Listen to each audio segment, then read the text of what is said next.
जय माता दी, जय माता दी, जय माता दी। तो नवरात्रि के ये चल रहे हैं सुंदर पवित्र दिन और हम लोगों को पूजा आराधना करने में सब लोग व्यस्त ही हैं। सभी लोग पूजा कर रहे हैं अपने अपने तरीके से, मगर इस बार 9 की जगह 10 दिन के लिए माता रानी हमारे बीच आई हैं। तो हम लोगों के मन में जो प्रश्न हैं उन प्रश्नों के उत्तर मैं आप लोगों को देने के लिए आई हूँ। तो प्लीज पूरा ब्लॉग मेरा आप देखिए और ए सुनीता ब्लॉग को सब्सक्राइब भी कर लीजिए, जिससे ऐसी जानकारियाँ आप लोगों को समय समय पे मैं देती रहती हूँ। और आप लोग भी, और जिनको नहीं पता है तो प्लीज उनको आप लोग जरूर शेयर करके बताया करिए। तो चलिए मैं चलती हूँ अपने ब्लॉग की ओर, ज़्यादा समय ना लेते हुए। मगर एक शर्त है, आपको पूरा मेरा ब्लॉग देखना पड़ेगा, क्योंकि अधूरी जानकारी से फिर कोई मतलब नहीं रहेगा। अगर आप थोड़ा सा देखोगे फिर बढ़ा दोगे, फिर थोड़ा सा देखोगे फिर बढ़ा दोगे, तो उसका कोई मतलब नहीं है। अगर आपको पूरी जानकारी लेनी है तो पूरा ब्लॉग आपको देखना पड़ेगा। तो आई होप आप लोग पूरा ब्लॉग देखेंगे, सब्सक्राइब भी करेंगे, लाइक भी करेंगे और लोगों को बताएंगे भी। तो चलिए मैं आप लोगों का समय न लेते हुए अपने ब्लॉग की तरफ बढ़ रही हूँ। तो मैं हूँ सुनीता तिवारी और ये सुनीता ब्लॉग में आपका मैं स्वागत कर रही हूँ। आप लोग स्वस्थ होंगे, मस्त होंगे, काम में अपने अपने व्यस्त होंगे। तो सबसे पहली जो जानकारी आप लोगों को मुझे देनी है तो वो ये है कि ये व्रत पूरे 10 दिन के ही हैं। लोग कह रहे हैं बीच में एक ये है, ऐसा नहीं, क्योंकि तिथि जो है वो तृतीया तिथि 2 बार आई है, मतलब बढ़ती है तृतीया तिथि की। तो इस वजह से ये पूरे 10 दिन की हमारी नवरात्रि है। तो पहला जो समय आप लोग के मन में संशय था वो मैंने दूर कर दिया। दूसरी बात ये है कि अष्टमी कब है। तो अष्टमी है 30 तारीख मंगलवार की। 30 तारीख को हम लोग महाअष्टमी महागौरी की पूजा करेंगे और ये सभी लोगों को करनी ही करनी है, क्योंकि महाअष्टमी महागौरी तो मतलब ये बहुत ही अच्छा और पवित्र व्रत भी है और बहुत अच्छा और पवित्र माना भी जाता है। तो इस दिन आप लोग संपूर्ण पूजा महाअष्टमी की, गौरी मैया की करेंगे। तो अष्टमी 30 तारीख को हम लोग मनाएंगे। 1 तारीख को नौमी, 10वीं, 2 अक्टूबर का दशहरा मनाया जा रहा। तो इस तरह से 9 दिन के हम लोगों के व्रत जो हैं वो संपूर्ण होंगे, पूजा पाठ होगी। अब दूसरी बात है कि हम लोग कन्या कब खिलाएं। तो कन्या खिलाने के लिए देखिए, कन्या खिलाने का नियम कोई पंचमी को भी खिलाता है, कोई अष्टमी पूज के नौमी खिलाता है, किसी के यहाँ अष्टमी पूजती है तो किसी के यहाँ नौमी पूजी जाती है। अष्टमी और नवमी, सप्तमी, ये सब दिन जो है वो सबके यहाँ अलग अलग अपने अपने कुछ पुराने जो रीति रिवाज हैं उनके अनुसार लोग करते हैं। तो जिनके यहाँ पूजा होती है, जैसे अष्टमी की पूजा होती है, लोग नवमी को कन्या खिलाते हैं। नवमी का पूजन करते हैं तो वो लोग अष्टमी को, सप्तमी को, ऐसे करके पंचमी को। तो किसी दिन भी आप कन्या खिला सकते हैं जिस दिन आपके यहाँ खिलाई जाती हो। और अब वो बात आई कि जिसके यहाँ कोई तिथि नहीं पूजी जाती है, जैसे किसी के यहाँ अष्टमी भी नहीं पूजी जाती, नवमी भी नहीं, बस सारी पूरी नवरात्रें ऐसे होती हैं। तो उनके लिए ये है कि आप अष्टमी को ही कन्या पूजन करें, क्योंकि अष्टमी को कन्या पूजन बहुत अच्छा और बहुत ही शुभ माना जाता है। तो अष्टमी के दिन कन्या पूजन करना चाहिए। कन्या आपके मिल जाती हैं तो आप अपने घर बुला के खिलाइए, तो वो सबसे सर्वश्रेष्ठ है। अपने घर में कन्या को बुला के जिवाना, ये सबसे अच्छा और सर्वश्रेष्ठ। अगर नहीं मिलती हैं तो हम क्या करें। उस स्थिति में आप ये करिए कि जो भी आप आसानी से, जैसे आप हलवा पूड़ी बना सकते हैं घर में, तो हलवा पूड़ी बना लीजिए, पैकेट बना लीजिए। और मंदिर वगैरह जहाँ कहीं जाइए तो कन्या मंदिरों में अक्सर इस समय मिल जाती है, नवरात्रों के समय। वो चाहे बड़ा शहर हो चाहे छोटी सिटी हो, सब जगह आपको कन्या इस समय मंदिरों में आसानी से मिल जाएंगी। तो आप मंदिर में जाइए सब सामान लेके और वहाँ पे कन्या को खिलाइए। और यथा जो भी आपको दान दक्षिणा देनी है वो दक्षिणा उनको दे। देखिए, बिना दक्षिणा के आपकी कोई भी पूजा पूरी नहीं होती है। दक्षिणा आप 1 रुपया भी दे सकते हैं और 1 लाख भी दे सकते हैं। दक्षिणा का कोई भी अपने अंदर देने का नियम नहीं है। तो ये हो गई कन्या खिलाने की बात। तो आप इस तरह, और कन्या को हमेशा आप मीठा ही खिलाइए। मेरी इस बात को आप लोग एकदम लिख लीजिए, नोट कर लीजिए। कुरकुरे, चिप्स और इन सब के पैकेट लोग बांटते हैं तो वो नहीं करना चाहिए, क्योंकि उनमें भी प्याज लहसुन होता है, कैसे बना है, क्या उसका प्रोसीजर है, तो वो सब नहीं करना चाहिए। आपको बांटना है तो आप नवरात्र के बाद बांट सकते हैं, मगर नवरात्रि में प्लीज चिप्स, लोग चिप्स ले आएंगे, कुरकुरे ले आएंगे और पेप्सी बांट रहे हैं, तो वो सब मत करिए। बढ़िया सुंदर सा भोग प्रसाद आप नहीं बना सकते हैं तो बाजार से जलेबियाँ मंगा लीजिए, दही मंगा के खिलाइए, बर्फी खिला दीजिए, रसगुल्ले खिलाइए, रबड़ी खिलाइए, कुछ भी खिलाइए, मगर चिप्स, पापड़, चिप्स और ये कुरकुरे और क्या बोलते हैं उसको, पेप्सी और ये सब मत बांटिए, ये सब नहीं देना चाहिए। मैं सजेस्ट कर रही हूँ, बाकी आपकी मर्जी, मैं बता रही हूँ आप लोगों को कि ये नहीं करना है। तो अब आते हैं हम लोग, ये तो हो गया। और जो पहली और आखिरी, जैसे कुछ लोग पहली नवरात्रि का व्रत रखते हैं, फिर लास्ट में रखते हैं अष्टमी। तो परवा और अष्टमी का व्रत है तो वो लोग नवमी को भी खिला सकते हैं कन्या, और 9 दिन कन्या के लिए है। पंचमी से लगा के आप नवमी तक किसी भी दिन कन्या खिला सकते हैं, तो इसमें कोई बुराई नहीं है कि हमें नहीं खिलानी है या ऐसा वैसा कुछ नहीं है। आप आराम से खिलाइए, 9 दिन में किसी दिन भी कन्या खिलाइए। तो ये आपकी एक कन्या खिलाने वाला जो भ्रम था वो मैंने दूर कर दिया। अब दूसरा व्रत है कि अष्टमी का व्रत हम कम करेंगे। तो अष्टमी मैंने बताई 30 तारीख को आप करोगे, दिन है मंगलवार की, अष्टमी पड़ रही है। और जो लोग पूरे 9 दिन के व्रत रखे हुए हैं, कि पूरे 9 दिन का व्रत है जिनका, तो उनको 1 को पारण करना है, नौमी तिथि, मगर वो 10वीं तिथि है, या 2 तारीख को करें। 2 अक्टूबर का दशहरा है तो 10वीं तिथि को भी उसका पारण आप लोग कर सकते हैं। जो लोग पूरे 9 दिन के व्रत रखे हैं तो वो, भाई मैंने आपको बताया ना, अपने घर की जो स्थिति हो उस हिसाब से करिए। आप नौमी को भी पारण कर सकते हैं, आप 10वीं को भी पारण कर सकते हैं, और अष्टमी को तो पारण खैर नहीं किया जाता। और जो लोग अष्टमी का व्रत रखते हैं वो नौमी को तो पारण कर ही सकते हैं, तो उनका व्रत नौमी को समाप्त हो जाता है। जो अष्टमी को रहते हैं वो नौमी को पारण करें, और जो पूरे रहते हैं वो नौमी को रह के 10वीं को अपना व्रत खोल सकते हैं। तो वो 2 को भी खुल सकता है, और कुछ लोग नौमी के सुबह हवन पूजन करके भी शाम को व्रत खोल सकते हैं। तो ये अपने घर के नियम कानून जो हैं उस हिसाब से करें, और मेरे हिसाब से करें तो आपको मतलब 10वीं की सुबह पारण करना चाहिए। और हमेशा पारण उससे करें जो आपने भोग बनाया, हलवा पूड़ी। और हलवा पूड़ी देखिए, अष्टमी किसी के यहाँ अष्टमी पुजती है, किसी के यहाँ नहीं पुजती है, तो हलवा पूड़ी का भोग आपको जरूर लगाना है। अगर आप उठती बैठती भी व्रत रखते हैं, जैसे कुछ लोग क्या अष्टमी रखते हैं और पहला रखते हैं, आखिरी में अष्टमी का रख लेते हैं, तो पूरे नवरात्र माने जाते हैं। तो अगर आप अष्टमी का भी व्रत रखते हैं तो आपको हलवा पूड़ी जरूर चढ़ानी है। आपके यहाँ पुजती हो चाहे नहीं पुजती हो, आप घर के अपनी माता के मंदिर में हलवा पूड़ी का भोग जरूर लगाएं।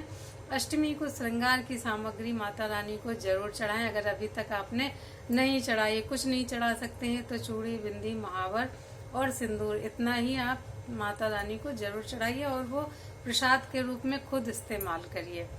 तो ये आपकी अष्टमी और इन सब का मैंने समाधान कर दिया। आई होप आप लोग की समझ में सब कुछ आ गया होगा।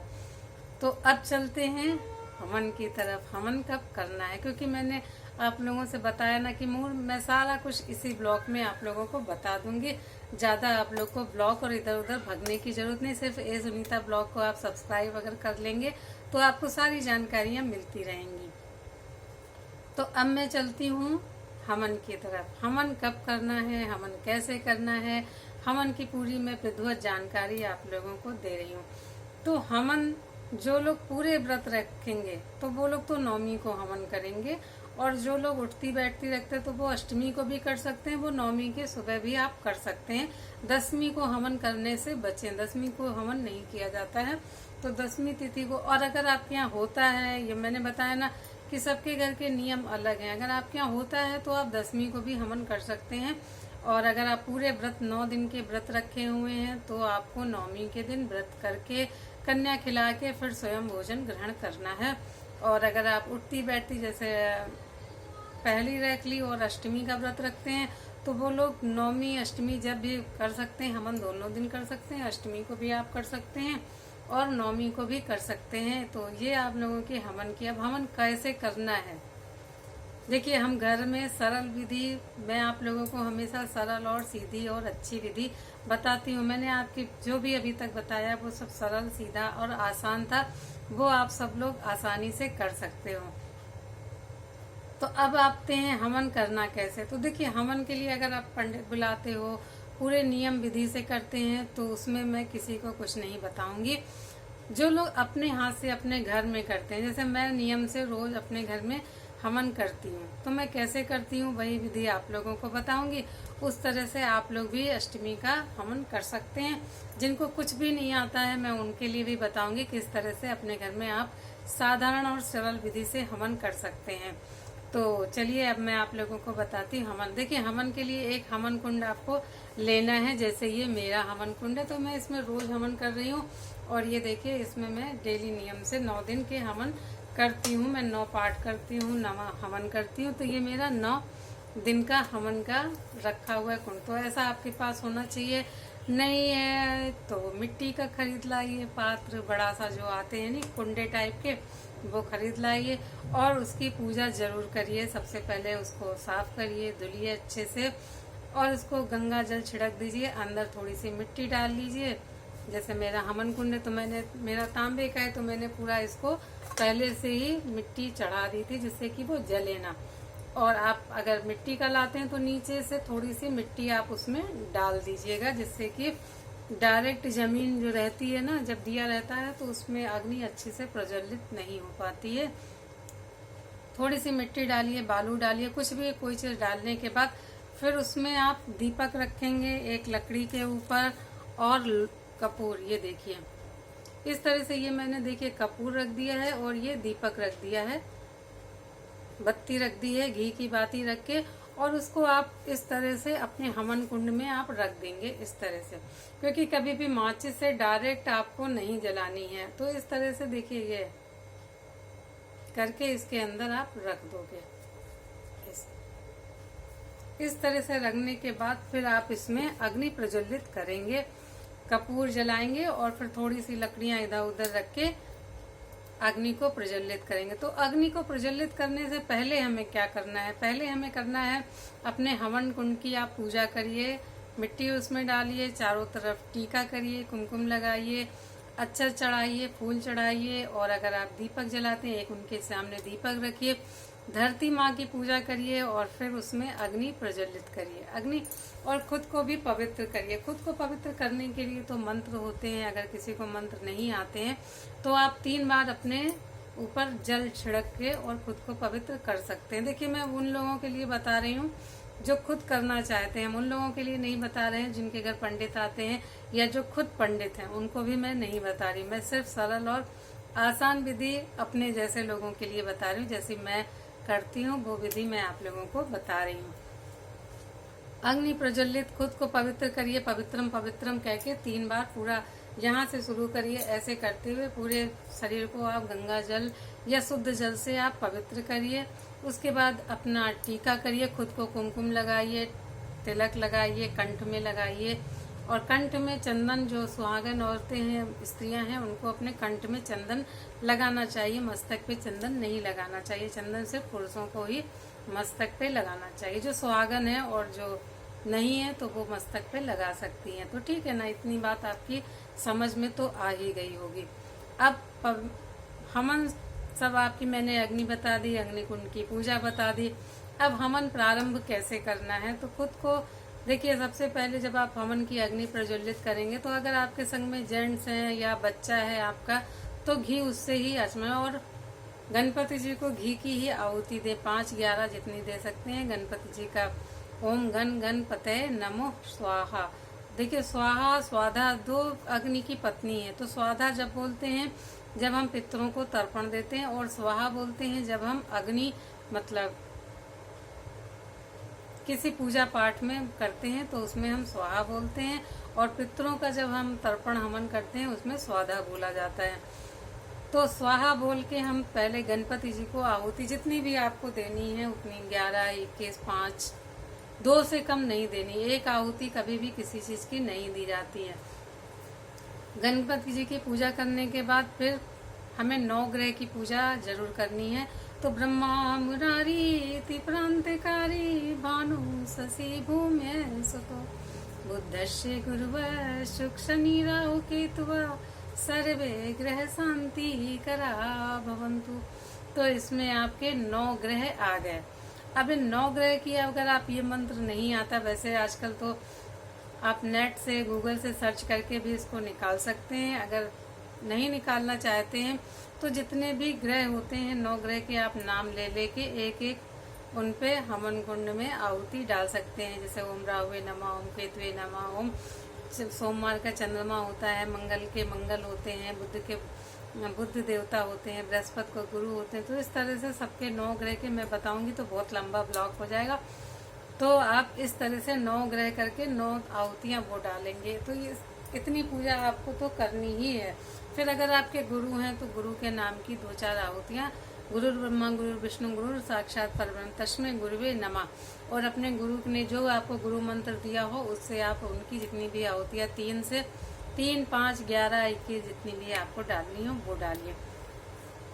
अब आता है आपको कोई भी मंत्र नहीं आता है, आपने इतना तो कर लिया, फिर भी अब आप मंत्र का किस मंत्र से करें जो वो आपका हवन जो है वो पूर्ण हो।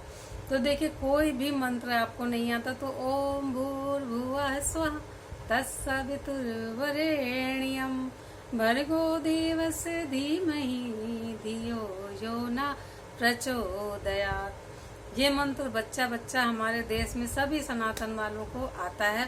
तो आप 24 आहुतियाँ, क्योंकि इसमें 24 वृत्तियाँ हैं, 24 मात्राएं हैं, तो इसलिए गायत्री मंत्र हमेशा 24 बार पढ़ना चाहिए और 24 आहुतियाँ आप इसमें डाल दीजिए 24 बार पढ़ के, और अंत में स्वाहा बोल के, और इस तरह से कर सकते हैं। अगर आपको आता है करना तो ओम हैं क्लीं चामुंडाय विच्चे नमः स्वाहा, इसकी भी आहुतियाँ आप 11, 21 जितनी भी डाल सकते हैं। तो ये आपका साधारण और सीधा और सरल आसान तरीका है। और अंतिम आहुति सर्व मंगल मंगले शिवे सर्वार्थ साधिके शिवे साधक सर्वते गौरी नारायणी नमस्तस्यम। तो ये जब हवन आप समाप्त करें उस समय डालें, और पूर्ण आहुति में आप एक पान का पत्ता लें, उसके ऊपर थोड़ी सी हवन सामग्री, एक सुपारी रख के, और उसे पूर्ण आहुति के रूप में अपने मन में संकल्प कर लें कि आज मैंने जो भी हवन किया है, जो भी मैंने पूजा करी है वो पूर्णतः हो रही है, और ये मैं आपको समर्पित कर रही हूँ पूर्ण आहुति के रूप में। और वो आप समर्पित कर लीजिए, उनसे क्षमा याचना कर लीजिए, और अंत में कुछ ना कुछ मीठा जरूर उसमें समर्पित करिए। जैसे आप बर्फी डाल सकते हैं, गुड़ डाल सकते हैं, हलवा डाल सकते हैं, कुछ भी ऐसी चीज आप अग्निदेव को थोड़ी सी जरूर उन्हें समर्पित, क्योंकि देखिए पूजा पाठ करने के बाद फिर प्रसाद चाहिए ना, भोजन तो चाहिए, सभी को चाहिए, हम हो चाहे आप हो चाहे कोई देवता हो, तो सभी लोगों को चाहिए। तो थोड़ा सा आप प्रसाद अग्नि को समर्पित करें, और अपने हाथ में जल लेके तो पूरा आचमन आप ऐसे जल से कर दीजिए। और हवन डालते समय सिर्फ ये 3 अंगुलियों का इस्तेमाल करें, 2 ये और 1 अंगूठा। तो ऐसे करके हवन ऐसे है, क्योंकि किसी को हम खाना खिलाते हैं तो ये पूर्णतः होता है, खाना हम खिलाते हैं तो उसको ऐसे करके खिलाते, ऐसे ऐसे ऐसे ऐसे। बहुत लोग क्या लिया स्वाहा स्वाहा, ऐसे नहीं करना है, आपको प्रेम से और पूरे श्रद्धा भाव से इंस पे रखना है, और अंगूठे को लगा के ऐसे डालना है। ऐसे करके इस तरह से आपको स्वाहा स्वाहा बोल के और अपना हवन संपूर्ण करना है। तो आई होप आप लोगों को ये जानकारी अच्छी लगी होगी, और जो कुछ रह गई होगी जानकारी तो वो मैं आप लोगों को कुछ शॉर्ट में बताऊंगी, कुछ के लिए और भी वीडियो लेके आऊंगी। अगर आपको जानकारी अच्छी लगी है, आपने पूरा मेरा वीडियो देखा है, वॉच किया है, कुछ आप लोगों को समझ में नहीं आया है तो आप लोग मुझे कमेंट में पूछ सकते हैं। सब कुछ समझ में आ गया है तो आप मुझे बताइए कि आपको जानकारी अच्छी लगी है। अच्छी लगी है तो प्लीज़ आप लोग मेरे ब्लॉग को सब्सक्राइब कर लीजिए, और सभी लोग को शेयर करके जरूर बताएंगे। तो राधे राधे, जय श्री कृष्णा। मिलती हूँ फिर कुछ नया लेके नए ब्लॉग के संग। जय माता दी।